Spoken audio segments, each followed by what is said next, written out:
Well, Devin's in London at the moment. Your boy. Yeah, trust me. I didn't get to go to the open workout still. It's at Peacocks as well, right around the corner. Well, not right around the corner, but not far, local. Yeah.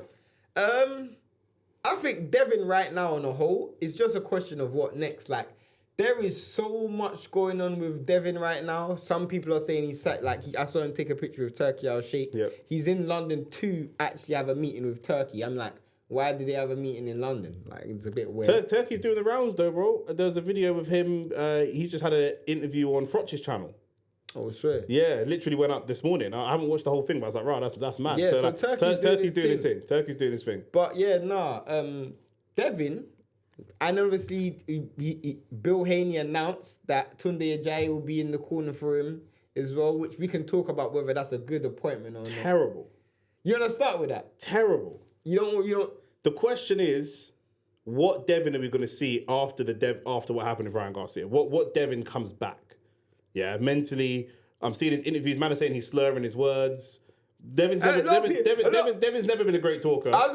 He's never been a great talker. I was gonna say a lot of people have just been watching Devin.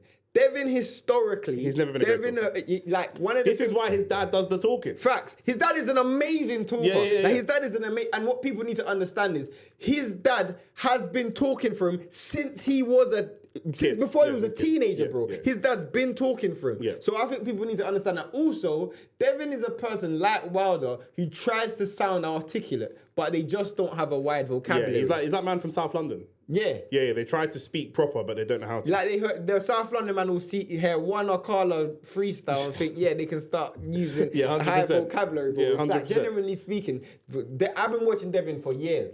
Devin's been one of my favourite fighters to watch for years. So you're right, he's just never been a great talker. No. So the slurring of the words. But just on the Tunde point, the reason why I agree with you, and this is no disrespect to Tunde, but Devin can't have another emotional person in the corner.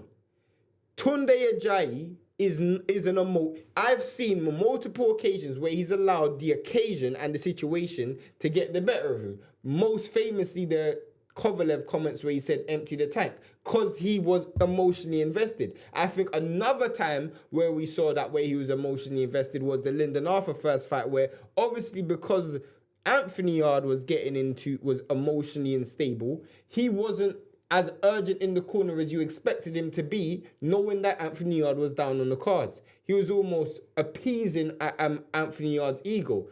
I would argue Devin Haney's ego is maybe even bigger than Anthony Yard's. Of course it's bigger. He's been a unified, youngest undisputed champion. Yard's never even been a world champion. He's never smelt the titanium on a belt. Do you know what I'm saying? Big man, bro, it's like, how can you fail at a job and get a promotion? Yeah, facts. Big man take respect. Man's the Lampard. Man's the Lampard of. Man never saying Tunde Ajayi is the Lampard of coaches. Boxing. Bro, it don't make no sense. You're going into the corner with someone who is fighting at elite level. Was an undisputed champion. It will be looking to be a unified world champion again, and you don't have the experience of operating at that level. You don't. Especially at such a fragile stage in his career. And you don't know which one is going out there. You don't know what Devin Haney is going out there. Do you know what I'm saying? I don't see how this is a positive at all. This weakens Devin Haney's team, in my opinion. I would agree.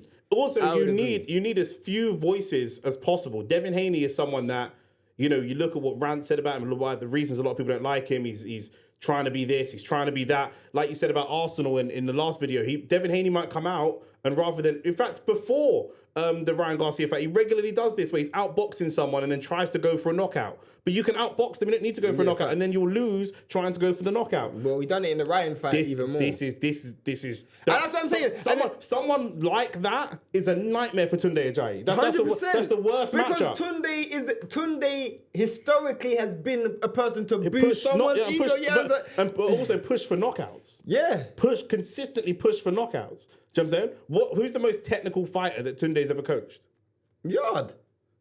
And Yard's not a technician. Yeah, facts. If you're Devin Haney and you want to get back to the top, you box. Go back to boxing. Yeah, Forget if about he was gonna knockouts. get anyone, I'd probably get Ben Davison again. Yeah. Go and get Ben Davison again. Forget about knockouts. You can do the knockout if it comes to you. But even Ben Davison showed the same problem with AJ. Nah, I don't know if that was Ben Davis. I just think that was AJ. That's fair. But I get your point. Though. I wouldn't get Ben Davison. Ben Davison I trust more than Tunde. Yeah, I'm saying Ben Davis is better than Tunde. 100%. Ben Davison is better than Tunde. 100%. And it's not even a disrespect to Tunde. I don't care about respecting Tunde or disrespecting him. It's just my opinion. I have an opinion. Do you know what I'm saying? We'll be proved wrong when Devin Haney goes and wins world titles and we hear the corner and Tunde's giving him some great advice. But I can't see that. Do you know what I'm saying? We're talking about one of world boxing. You might have got to disagree, but we're talking about one of world boxing's elite technicians. Facts. 10 technicians in the world. Maybe even higher. But I don't know if I can go higher at this point in his career, but facts. definitely solidly top 10 technicians. Facts. 100%. Inarguably top 10 technicians in the world. Do you know what I mean? And his coaches, if you lined up the top 10 boxing technicians and their coaches, Tunde would be the worst of the world right now. Tunde would be the worst coach. 1,000,000%.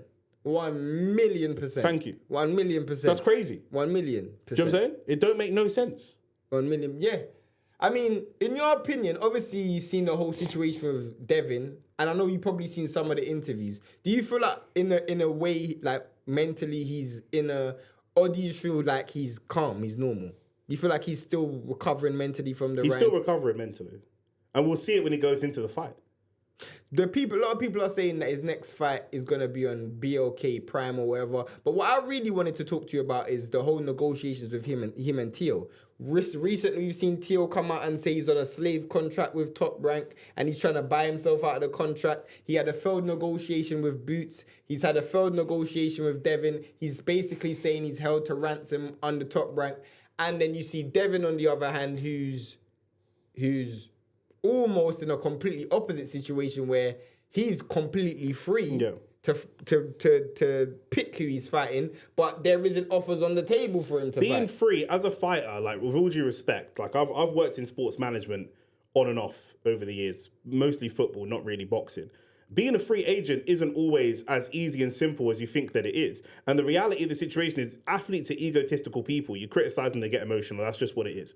But if you think of most footballers, most boxers, you are not the best negotiator for yourself. Facts. You're not. There's people that do this for a living. And if you're sitting at home on the sofa, you know, and you've not been involved in it, you might think, how difficult is it? Nick, you just tell Shane, I want 20 grand for the fight. Shane says, yeah, cool, 20 grand's good with me, done deal. That's not how it works. There's so much more to go with it. There's ways you negotiate. The amount of information that someone like an Eddie Hearn, for example, will know about your situation and how I can contort the situation and paint a picture for Most fighters are not doing that. Most fighters coaches are not doing that. Most fighters managers are not doing that. One of the biggest points that you brought up is when you are a free agent, you gamble that your stock's going to increase. Correct. So every time you go to the negotiating table as a free agent, you're gonna have a bigger payday. You basically start negotiations all over again. Exactly. You start the negotiations all over. The issue with Devin is his paydays were high as a free agent because he was getting impressive performances after impressive performance.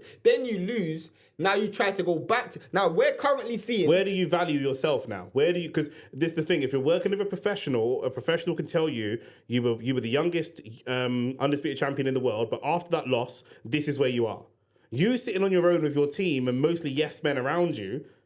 They can't accurately assess where you are. But that's what Eddie Hearn's saying. Eddie Hearn's saying the reason why he never got the fight with Teo, the reason, which I don't necessarily know if Eddie Hearn knows anything, but the reason why Eddie Hearn hasn't offered him the fight with Porro or Matthias or Richardson Hitchens is because Devin Haney's pricing himself out and his current value is still as though he didn't lose to Ryan. Correct. And that's what happens when you're... That's why I'm saying he's still mentally recovering because he's still in denial. Financially, he's still in denial because he's still arguing that he wants... I think deep down, he didn't even believe he lost.